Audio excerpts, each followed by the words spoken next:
I'm not a religious guy in the least bit, but I do believe that there's a God because the Beatles existed. Like I just believe that there is some semblance of fate of putting those four people into a room where there's a lot of luck and there's a lot of talent, certainly, but a lot of things have to go right.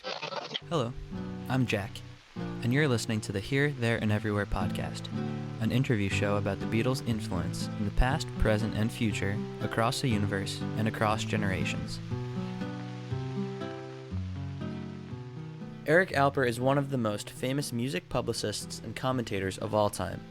For over 25 years, he's been at the forefront of the Canadian entertainment industry. He's the host of the top-rated SirusXM show, ThatEricAlper, and has over 1 million followers across his social platforms. He was named a must-follow by Billboard and has been a 6-time nominee for Publicist of the Year during Canadian Music Week. Eric has represented clients such as Ringo Starr, Jerry Lee Lewis, Ray Charles, Barry Manilow, Bob Geldof, Pete Seeger, Jerry Garcia, Monty Python, Randy Bachman, Nickelback, Sinead O'Connor, Steve Miller, The Smashing Pumpkins, Duran Duran, Judy Collins, Ashanti, Joan Baez, Chris Christopherson, Snoop Dogg, Jay Dilla, The Allman Brothers, Ben E. King, Bruce Cockburn, The English Beat, Mobb Deep, Ghostface Killah, MF Doom, and hundreds more.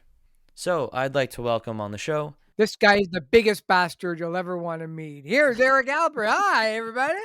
Hey, Eric, thanks so much for coming on. Oh, no problem, man. Happy to be here. I mean, it's pleasure's all mine, you know. Look, you're doing such good work on Twitter. It was like, I have to find out what you're all about. Speaking about doing good work on Twitter, you have almost 1 million followers. I know, it's bonkers. And I know like 3 people in real life. Yeah. You know what I mean? Like, you know, I think somebody once told my mom, like, you know, he's got like 500,000 followers on Twitter. And she said, is he running a cult? Like she thought I was, you know, I was going to be one of these Netflix series about how I'm going to bring everybody to like some upstate New York and make them start stabbing one another. But no, it would be like, if I had a call, they would be just like, hey, let's play some music and talk about vinyl. So, Eric, can you walk me through how you first became obsessed with music, and how did you get your start on Twitter and get to know so many famous artists? Yeah, my grandfather had a bar in Toronto called Grossman's Tavern, and it was the first time that I really got to see music live as a kid, but also what music brings to people and what it does to people with all walks of life and every generation all converging on this club to listen to blues music and jazz music. And it was really, that was my door opening, and I've always loved music since then. But more importantly, I think for me it was always the fascination of why things were happening in the world when it came to music. What was going on socially, what was going on racially, what was the economy like, what was going on to make that song a hit other than just 3 chords and the truth, or that sounds really pretty.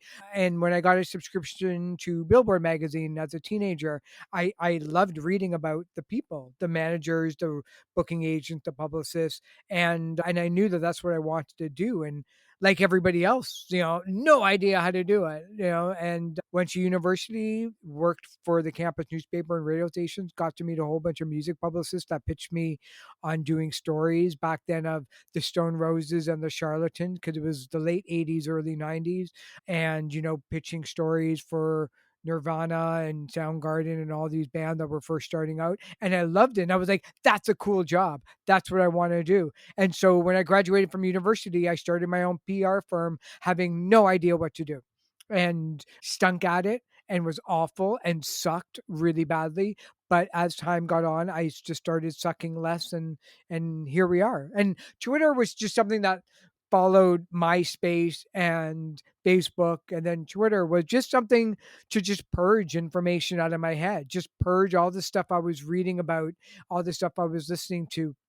And I post now the exact same way as what I do when I had 6 followers. I'm really here for my entertainment alone. Like when I post those silly, goofy questions on Twitter, it's really just so I can have a laugh reading everybody's answers too. There's no grand design to like, I'm going to get 1 million followers. Like some people would be like, I want to have a #1 hit record. Like I just want to have some fun in my life, and social media happens to be a big part of it. So and that led me to you, and now my life is complete and we're done. So I don't have to say anything else really.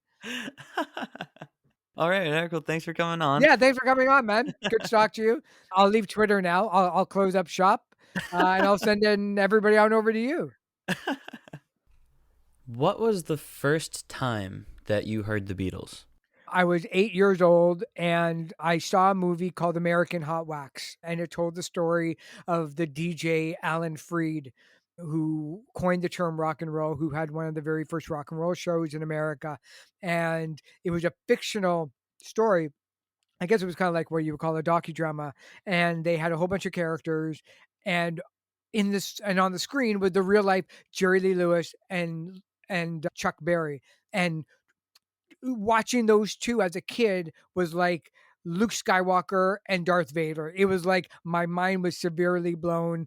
I had no idea who these creatures were. I loved everything about them. And I went home and I told my sister, who was a little bit older, I said, "Do you have any Jerry Lee Lewis and Chuck Berry?" And she said, "No, we have a couple of albums and here they are." And one of them was Sergeant Pepper. And that was the first time that I heard it, which frightened me to no end, scared the crap out of me to no end. It boggled my mind. I had no concept of any of this music. The week before, I was still buying Donny Osmond, Donny Murray album, Bay City Rollers, Partridge Family, David Cassidy. I was reading Teen Beat magazines. I was reading 16 magazine, all these about these pop stars of David Cassidy loves you. Really? He loves me. And then I put on Sergeant Pepper and like never heard a crowd before. I've never heard anything before. And so that was it. And after I stopped hiding in the closet after hearing A Day in the Life, which like frightened me to no end, I went back and started listening to Abbey Road. And then immediately, almost after that, after listening to those 2 albums for like a week, I immediately got a hold of the early stuff. And that's what connected me to everything, was because what I was listening to then of the Jackson 5 and the Osmonds and the pop stuff came from She Loves You, Yeah, Yeah, Yeah, and I Wanna Hold Your Hand, and Let Me Tell You a Secret, and all of the early stuff was really no different of how we saw the Partridge Family and the Osmonds and, all these pop bands in the mid 1970s, early 1980s. Was just they were really good looking people who happened to play instruments, and that was it. So that's what kinda led me. So I started a little bit at the top, at the end, but then immediately went to the beginning, which I think is how I think most people get into it, and then they just kinda go through the years and they find your spots. Yeah, the exact same thing happened with me. I was listening to contemporary music for most of the early 2000s and Yeah. mid 2000s. What And what was contemporary for you back then? What year are we talking about? for me, like growing up, like 2009, Yeah. 2008, something like that. So I guess the big You're bands were such a like, puppy. You're such a yeah, young lass. Yeah. MTV was already done. Like, it yeah. was then and done. Right, right. Taylor Swift was Yeah, big, Justin Bieber, Kanye West, right. Linkin Park was big, Green Day. Yeah, A lot of the hip hop scene was just starting to become popular music at that time. yeah, And going back and listening to the Beatles, I was like, oh, this yeah, is where the contemporary yeah. artists are getting those ideas from. And how many artists that you can connect to that. Like, Yeah, it's funny when, the older I get and people would say to me, they mentioned Cheap Trick or Todd Rundgren, and they're like, it's very Beatles-esque. It's like, I got the Beatles. Like, what do I need them for? And right. so Yeah. so much of it when people and rightfully so, when they talk about Ed Sheeran, like it all comes from them, which all comes from Skittle, which all comes from, country music and blues music and all the way down to like 1920s, like, the Tin Pan Alley and Broadway. And, you hear that in Paul McCartney's songs of like the songs of his father and the father. Nothing comes from like everything comes from something. Like nothing just Yeah. comes from out of midair, except for the songs that I write, which are so atrociously bad. It has no connection to anything in this planet. Yeah, all music has genetics. It all has that family tree. But speaking of contemporary music, which contemporary artist do you find to be the most Beatles-esque? Geez, there's so many. A lot of the stuff that I listen to, there's a radio station out of Seattle called KEXP. and I love them dearly. And there's also another one out of New York called WFUV. And WFUV plays a lot of Americana folk root stuff, but they'll play Billie Eilish, but they'll also play a lot of Jayhawks. They'll play Wilco, but they'll also play Aretha Franklin. And KEXP plays a lot of like modern stuff. And one of the bands that instantly within like the first chorus was a band called Wet Leg, which are from the Isle of Wight. And it's made up of two women, and they have a song called Chassez l'Ange.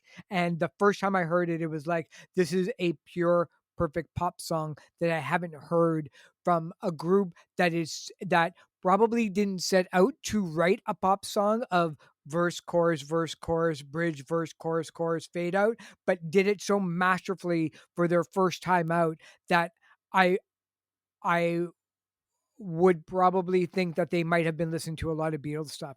And so I'm gonna have to say Wet Leg. But also those two stations, it's everything. It's you look at BTS and that's the Beatles. You listen to, a little bit of Taylor Swift's Evermore album and her recent folk root stuff, that's Paul McCartney's first record. Like you listen to Beck's Sea Change, that's McCartney's first and second record.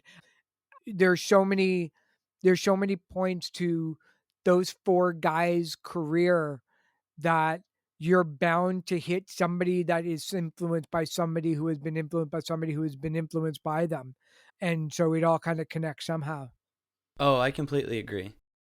Have the Beatles influenced your life in any way aside from just liking their music?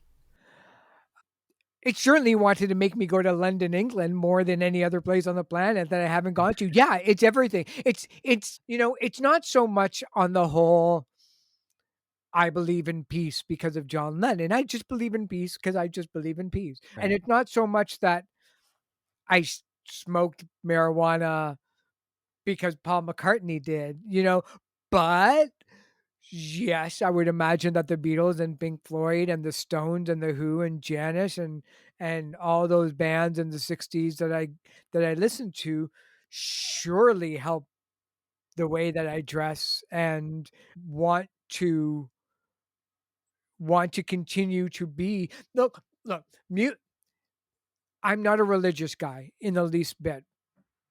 But I do believe that there's a God because the Beatles existed. Like, I just believe that there is some semblance of fate of putting those 4 people into a room where there's a lot of luck and there's a lot of talent, certainly, but a lot of things have to go right. When people, especially in hanging around artists on a daily basis, and I listen to their interviews, and invariably they will say something like, I got to this point in my life because I worked really hard. And nobody denies that. But it's also a lot of luck and a lot of things and directions have to go into your way of things that you don't know about. If if if they don't go to that show, if they don't go to church, if Paul misses the bus that day, if, Stu doesn't die, if Ringo decides to say no, like so many things have had to happen for them to be together in the short period of time that they were. They never stunk. They never got through a fat Beatles period. They never went through a whole cocaine, everything I do is great period. John dies. George died, which has everything to do with, I think, the way that the lasting effect, so many things. And I would just love to think that it was all here for the moment that we're all around at the same time. And so, yeah, it wasn't necessarily like the way that I dress. Like I never had a Beatles haircut, you know. I was probably more influenced by the way George Michael looked because I thought he was like the coolest mofo on the planet. But other than that, I think it was just what really does influence me, to be honest with you? It's whenever I get an independent artist song and it's like, yeah, that's really good. I can see where you're coming. Go listen to the Beatles. And actually, I've told a bunch of artists that on a regular basis. It's just, you don't have to start the songs off with a verse. You can start it off with just 1, 2, 3, 4 leading in with the chorus like the Beatles did. You can have, a 7-minute song and nobody will even bat an eyelash because you can have a song that's 3 minutes of the song and then 4 minutes of a coda fade out. You want to have, backward masking in it. Awesome. You want to, have a song with no chorus in it? That's cool. The Beatles have already done it.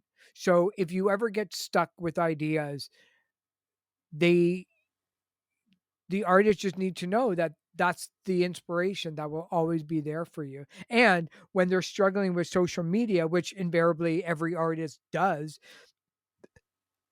they just have to understand that Beatlemania was created not in so much as a marketing plan. Yeah, I'm sure that they had something to do with it from the inside, but the fans not only wanted to see them succeed, but they actually helped them succeed.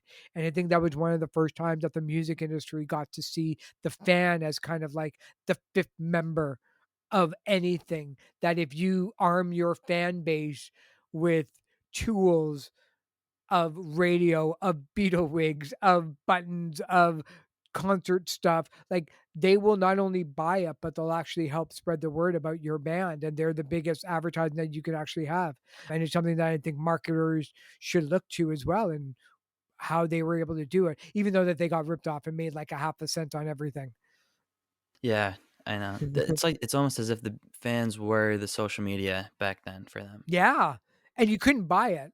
Like, Yeah, I've heard stories, I know stories of, like, when Frank Sinatra did a show and the manager ripped up $20 bills and gave really good-looking women in New York half of it and said, "I want you to go to this concert and scream like your head off because I've got a couple of media people there, and then when you come out, I'll give you the other half of the 20." Like, I've heard that, but that's manipulation. Manipulation, right, I think, will only get you so far. In right. the end of it, like, the music has to hold up, and I think it's safe to say that the Beatles were able to do that quite well. Absolutely. Have you ever had any encounters with any of the Beatles? I did PR for Ringo Starr for a number of albums here in Canada from the Choose Love album. We ended up doing 5 albums together, 3 studio albums and 2 live albums, and they used to kick off the All-Star tour in Rama, Ontario, which is about an hour away from me. So we used to do the press conferences for the world at Rama the day before they kicked off the tour. So I got to spend quite a bit of time with Ringo and the rest of the All Star band, which was at the time Howard Jones and Richard Marx and Randy Bachman and Ian Hunter and Greg Page and guys from Mr. And yeah, but Ringo, he's my God, he's Ringo. Like you, I don't know. Like I'm sure, like I know there are better people that have longer lasting relationship with them, but, like, to me, all I was thinking about is the same thing as when I got to hang out and work with somebody like a Sinead O'Connor or Bob Geldof. People that meant a lot to me was just like, "You're Ringo Starr, like, you're in the Beatles, like, there's only 4 of you, and, like, 2 of you Right. are left." At the time, there were 3, but, like, I wanted to ask them so many questions, just so many questions I had, and I couldn't bring myself to ask a single one of them because I had Really? to be because I think that there's a real fine line between getting the work done, which he needs, and I think every artist is like that, whether you're Paul McCartney or Ringo or George or John or anything, you have to do the work. You have to make sure that you're not being such a fanatic that you lose sight of that you've got a job to do and that the media doesn't really care how much you love the Beatles. If you screw up, you screw up. So at the end of it all, it's about making sure that the media gets what they need. They get their interview time with him, that they get the releases, they get the bio and the photo, and they get a safe ride up there and all of that stuff. But I couldn't bring myself because how do you even look somebody like that in the eye and say, is Paul really dead? Like, Right. I need you to tell me how all of that really went down. Like, I don't think Right. Paul McCartney is dead, but I do think that they might have had a little bit of fun, and I needed to know what that was because I think that's Right. all just such a coincidence that boggles my mind, and I've talked to Beatles authors who have written amazing books on the Beatles about it, and they all think it's like, "Ah, it's a coincidence, Paul had, like, 5 different pairs of shoes at the time," and I'm like, "Yeah, but, Right. like, you don't think that, like, they were just playing into it?" But I think that's probably one of the greatest stories in music in the last 70 years is the whole Paul the Dead thing. I'm fascinated with Yeah. it, and there had been books upon books written about it, so I couldn't bear myself I couldn't bring myself to ask him that, but I did get to ask him about what his band is like now and the differences. So, we got to hang out for a little bit. I just I just didn't wanna push my luck. Right. So if Paul and Ringo were to walk in the room right now, what would be the first question you ask them? Would it be the Paul is dead conspiracy? There One question. for Paul.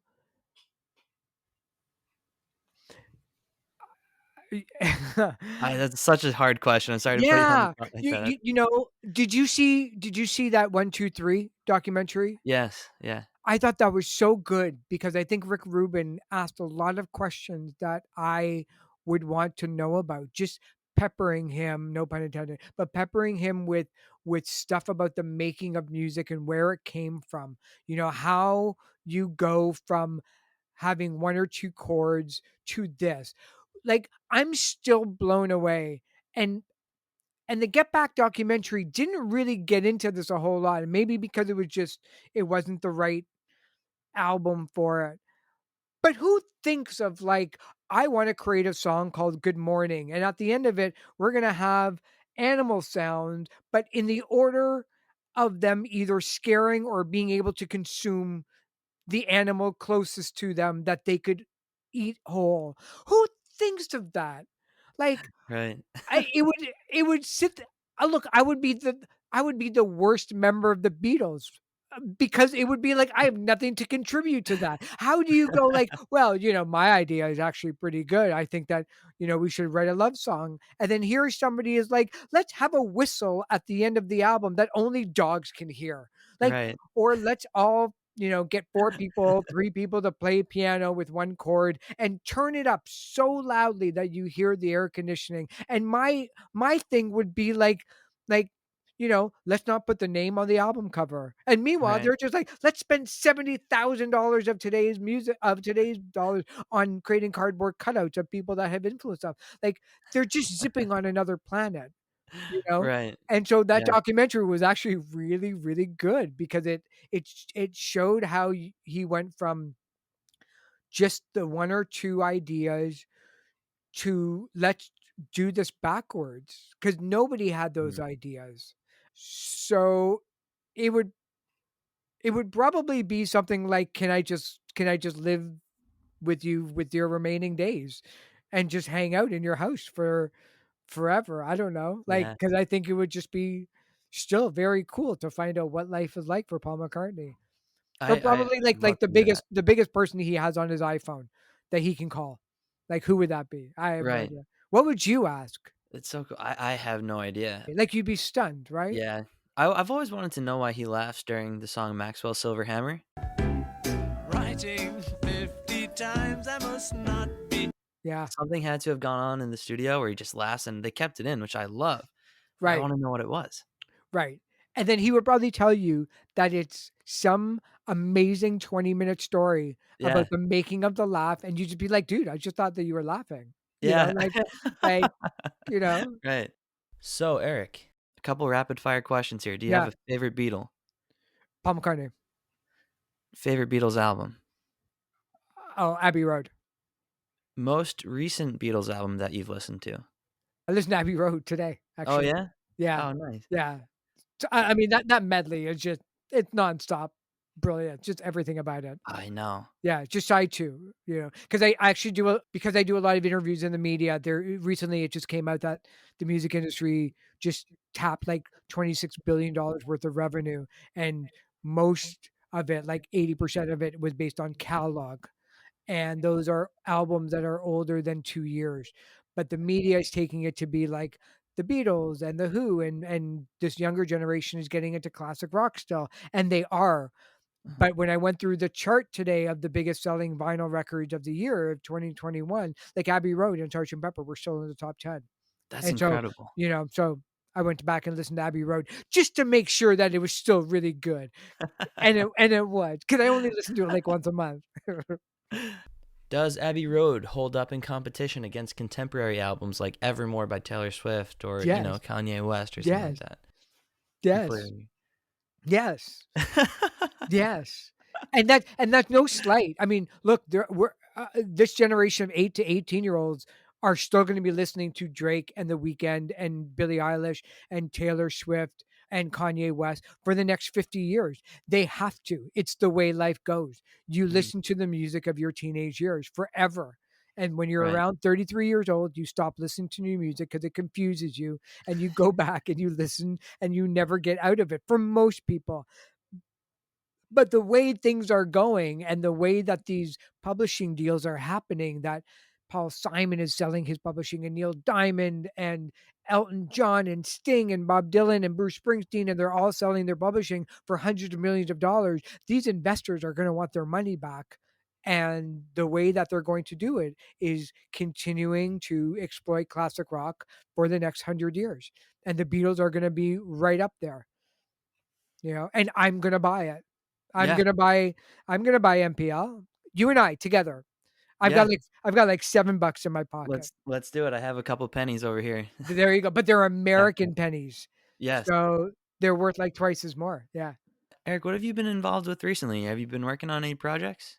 The Juno Awards came out, the nominations came out a couple of weeks ago, which is our version of the Grammy Awards. And I'm working 11 artists that got Juno Award nominations, including Colin James and Sue Foley. Working Bruce Cockburn, he has a North American tour right now. Working Buffy St. Marie, she has a number of art showings, and just keeping really busy now that the world is slowly opening up again. That's awesome. Eric, I have one more question for you. It's where do you see the Beatles' music in the next 50 and 100 years in the future? Oh, we'll still be listening to it.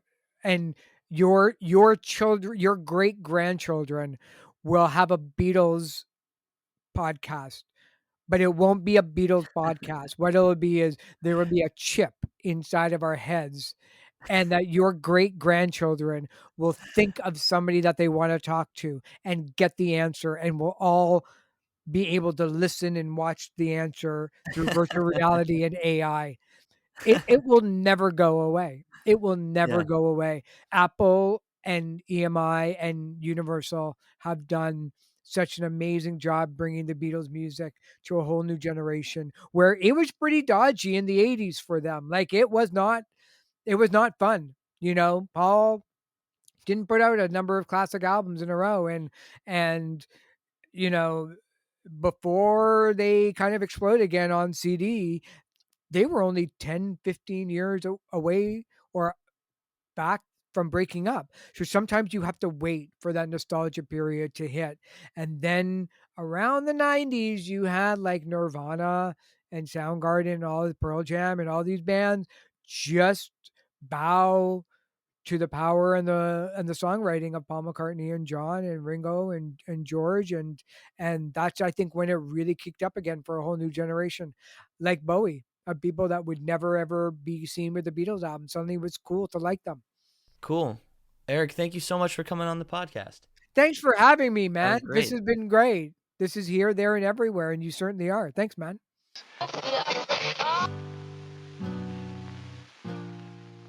Thank you so much for tuning in to another episode of Here, There, and Everywhere. Thank you, Eric, so much for coming on the podcast. It was great having you. I hope we can have you back on sometime. Please rate the show and leave a review wherever you get your podcasts. Follow us on Twitter at BeatlesEarth. Follow us on Instagram at BeatlesEarth. We're here with a new episode every Wednesday with a new guest exploring how the Beatles have influenced more than just music.